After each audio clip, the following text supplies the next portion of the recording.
So last night I had a chance to witness history, watching Caitlin Clark set the all-time women's scoring record against Michigan. And as far as the game goes, Iowa hopped out in front. Caitlin Clark pretty much set the stamp right off the bat. She scored the first 8 points. Hit a couple threes. She hit that three from the logo, and you knew it was going to go her way. We all knew she was going to break the record. But when she hit that logo three, honestly, that was impressive. She was on the hot streak all night. They didn't even really stop the game that much. I think Lisa Bluter called a timeout so they could kind of all celebrate as a team. Everybody gave her a hug, high fives, things of that nature. And then they kept it moving. It was a pretty decent game. Michigan could never really get close to Iowa. Caitlin Clark was in the zone. She almost had a double-double at halftime. But I thought she could have, if she really wanted to, if she would have got down low just a little bit more, she probably could have easily had a triple-double. But she didn't get those rebounds. But she had a double-double relatively early. She was just in the zone all night. And everybody was excited, and they just couldn't stop her.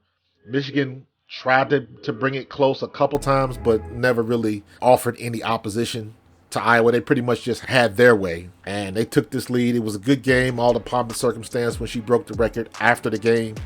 I was kind of glad that they didn't do really anything during the game. After the game, they had a very long ceremony, and they brought tables out and showed videos and everything that comes with that. And congratulations to her. She earned it. She is the face of college sports right now, in my opinion.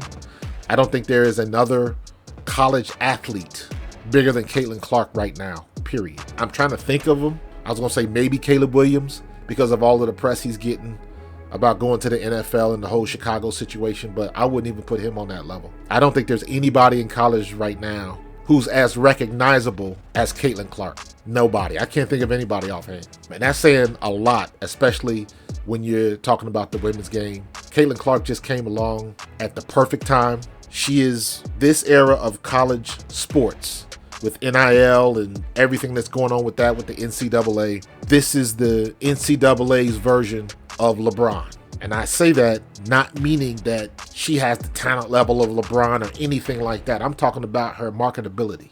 She came along at she was the perfect person at the perfect time. She's got so much reach with social media and the way that's going, and then she's on the State Farm commercials.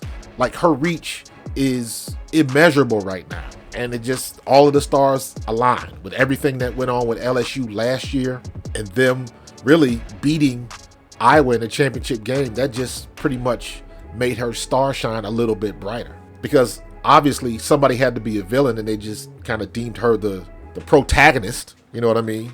With her and Angel Reese going at it, and then giving the ring signs and stuff like that, when, they made Angel Reese the villain, when it was Caitlin Clark that kind of started that. But I've always liked Caitlin Clark because she's not afraid to talk her talk, because she can walk the walk. Now, going forward, not sure what she's going to do as far as the WNBA, but right now, they are going to be the team to watch in the tournament, them, and obviously South Carolina, because I still think South Carolina is the better team. She is no question the best athlete, or the best shooter. I should say the best shooter that's going to be in the tournament. South Carolina's got the best team. Then you got to look at USC with Juju Watkins. Although what it's going to come down to is which player has the most help. This is the issue that Iowa might face as they go into the tournament. So it'll be interesting to see how people play them. Are they going to really focus in on her, trying to shut her down, or at least slow her up? You're not going to stop her. You can only hope to contain her, as they say. South Carolina's the team to beat. Right now, Caitlin Clark has got to shine. She has earned it. She deserved it. She's bringing so many eyes to women's basketball right now, and rightfully so. Anytime you got professional players in other sports paying attention. And that's the thing about Caitlin Clark, and that's what I mean when I say she came along at the absolute perfect time. The way social media surpassed terrestrial media, she's just in the perfect spot. And she's showing up. She's continuously putting points on the board. Every time she's in front of the camera, she puts on the show. Not to mention, she stayed healthy. To me, that's the biggest thing.